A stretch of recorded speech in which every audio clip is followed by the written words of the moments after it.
Hello everybody, Tal here, and today we're going to be taking a look at the Protection Paladin Legion Pre-Patch Survival Guide. Yes, we're going to be talking about the glorious Crusaders, who in my opinion have some of the best spell effects in the entire game. It's just beautiful, absolutely beautiful. Um, Basically, we're going to be talking about what's changed, what you need to know about them, and what you need to be able to do and be aware of going into the pre-patch. So first thing, no more holy power. You do not have that as a resource anymore. In fact, I would say that your resources really charges on your Shield of the Righteous. That is going to be affecting the way your active mitigation works. But for the most part, it's just important to know that you have a lot of charge-based stuff and not any sort of other resource that you're really trying to watch or be aware of. No more combo points with Holy Power. Holy Power still exists for Retribution Paladins, but for protection, don't got to worry about it. So, we're going to go ahead and just dive right in. So, Avenger's Shield still exists. It's a range, you throw your shield, it's going to be interrupting whoever you hit with it, and it's going to hit multiple targets. Good for pulling and everything. Hammer of the Righteous is going to be replacing Crusader Strike as the main single target attack that can also AoE when you're standing in Consecration. But we're going to go ahead and get into that in a little bit. But Hammer of the Righteous and Crusader Strike have been melded into one, so it's just one button now.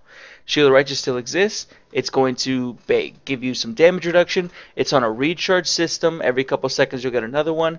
Basically the bread and butter of your active mitigation. Then you have a new spell called Light of the Protector, which replaces Word of Glory. The way that this works, it's a decent heal, and it has a cooldown, but it heals you for a percentage of your missing health. What does this mean? The lower in health that you are, the more healing you will get. But this will never top you off. It will never be like a lay on hands heal all the way up. With some artifact traits that you can get later on, it will be stronger, but again, we're talking about pre-patch, you don't have access to that. Honestly, this heal isn't too great. You're not really supposed to be self-healing yourself, but it's there to, give you a spike of health if you drop dangerously low. Then you have Consecration. Consecration is going to work very similar to the way that Blood Decay's Death and Decay works now. You are trying to have this down all the time and stand in it as much as humanly possible. That was a really cool fucking color that guy had right there. But you're going to be wanting to stand in Consecration as much as humanly possible because it's going to give you bonuses to your abilities. And we'll talk about that in a little bit again. And then you still have Argent Defender, which can prevent your death. It's just going to give you some health. It's going to do some damage reduction, all of that. So, the way the class essentially works is you use Crusader Strike. Let me just switch this. Use Hammer of the Righteous. It doesn't change in this anymore.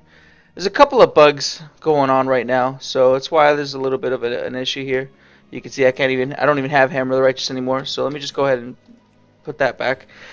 Some bugs here in the beta realms right now, but essentially you're going to be using Hammer of the Righteous, or in this specific scenario, I have it talented to be Blessed Hammer. To do damage, you're going to want to have Consecration down, because it's going to increase your Blessed Hammer to basically, so Hammer of the Righteous, not Crusader Strike. Sorry, Hammer of the Righteous. I know I don't have Hammer of the Righteous on right now, but if I don't talent into this, it doesn't show up in my spellbook. So it's a beta issue. But pretend this is Hammer of the Righteous. When you stand in Consecration, Hammer of the Righteous does the AoE portion and hits everything. So you want to be standing in Consecration when you Hammer of the Righteous if you're trying to AoE. If you have Light of the Protector and you're standing in Consecration, the healing is increased by 20%. If you have Shield of the Righteous, you're going to be reducing damage you take by 46%, but if you stand in Shield of the Righteous, you're going to be increasing that by 20%. So you can already see here that it interacts with all your spells, and it's very, very important to keep it down. Again, Blessed Hammer is a talent. If I don't talent into that right now, and I try to look for Hammer of the Righteous, it doesn't show up in my spellbook. I don't know why it's bugged right now, but that doesn't matter. Essentially, the rotation comes down to put down Consecration, use Shield of the Righteous to reduce your damage, use Hammer of the Righteous to do a little bit of damage, as well as Judgment to go ahead and lower the cooldown of Shield of the Righteous charges. Because when you use it, it's going to lower it by 2 seconds or 4 seconds on a critical hit. And then Light of the Protector is going to be healing you up. It's pretty much just rotate that damage reduction. That's all you got to worry about. Just keep rotating it. That's basically what the class comes down to. It's the same thing as it was a WoD. You just don't use Holy Power anymore. That's it. Nothing too crazy about that. Nothing too much more, that you have to worry about when it comes to that. So now we're going to be taking a look a little bit at the talents. The talents have changed drastically. There's a lot of different options here. There's a lot of things to keep in mind, a lot of things that you got to be reading when you come to this. I encourage you guys, I'm obviously not going to go every single spell here, but definitely go through your spell book, see how everything has changed. Just know that pretty much your most important spells are augmented by Consecration Stand in it, except for Avenger's Shield. The problem with Avenger's Shield is that it's still your big, shield throw that you use, but it's not going to give you any sort of defensive benefit whatsoever until you get artifact traits, which isn't going to happen until Legion. So to be honest, if you're in a situation where you're trying to reduce damage, you're trying to keep yourself alive, Avenger Shield will pop up and you'll have the shields on the sides, it'll light up, but it's not going to have much of a point to using it, if I'm totally honest. There's not, it's not going to benefit you in any way, shape, or form, besides just doing some damage and having threat. So just keep that in mind. Avenger's Shield doesn't get any better until you get artifact traits, and even then it's definitely on the lower end of the totem pole. As far as talents, though, you have, of course, you've already seen the Blessed Hammer, which is actually pretty new to the Protection Paladin, but not new to the Blizzard universe. It's actually a Diablo spell. It's going to be hitting enemies that hit its animation, and it's going to be reducing the damage that they do on auto attacks by 15%, so just keep that in mind. The other things of note here is on the 60 row, it's very much a sort of PvE type row. Not PvE, it's group-oriented row. Retribution Aura will probably never proc unless you're doing something like PvP, or if for whatever reason your friendlies are taking damage from adds that you can't tank. Blessing of Salvation is going to be removing threat from a target, which will be good in Mythic plus dungeons when they have that augment that makes your threat less, but of course this Legion pre-patch will probably never use this. And then Blessing of Spell Warding is bop but for magic damage, so just keep that in mind. The other cool thing is that they now have a new sprint baseline. You get on your horsey, you do increased speed. You can also talent into that to have it reduce your damage when you're doing that and reduce the cooldown.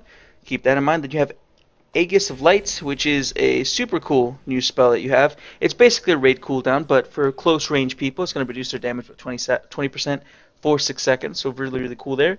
And then we come to Seraphim. Now, the thing I want to mention about Seraphim is that if you're a prop paladin that you've been playing since WoD, you kind of have an idea of how Seraphim works. You use it on cooldown to give yourself a nice big boost. If you were confident you had a little bit of gear, it actually did work as a defensive benefit as well.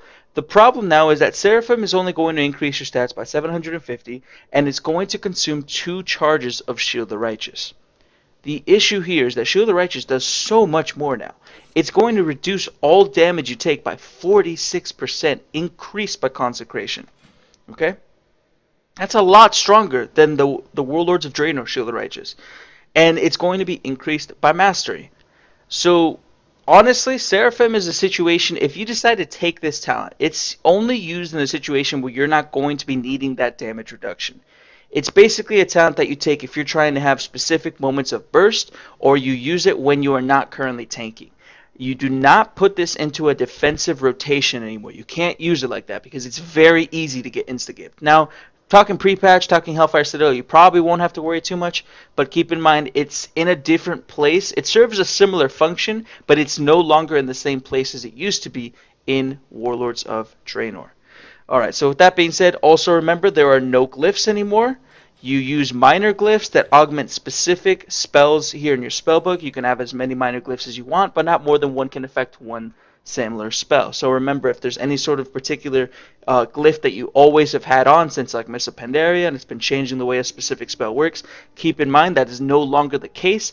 Read all your tooltips. I encourage you to do this always. Read your tooltips because things have changed and you don't want to be caught with pants down. So, beyond that, the only other thing that you guys really have to know, of course, is that your gear will have changed in some way, shape, or form. If I can open this, I already immediately forgot the Dungeon Journal button. So we're going to go ahead and go to Warlords of Draenor, Hellfire Citadel, and Protection. Okay, so of course, you guys know by now, if you've been watching any of this stuff, bonus armor no longer exists. But the other important thing is that your set bonuses have changed.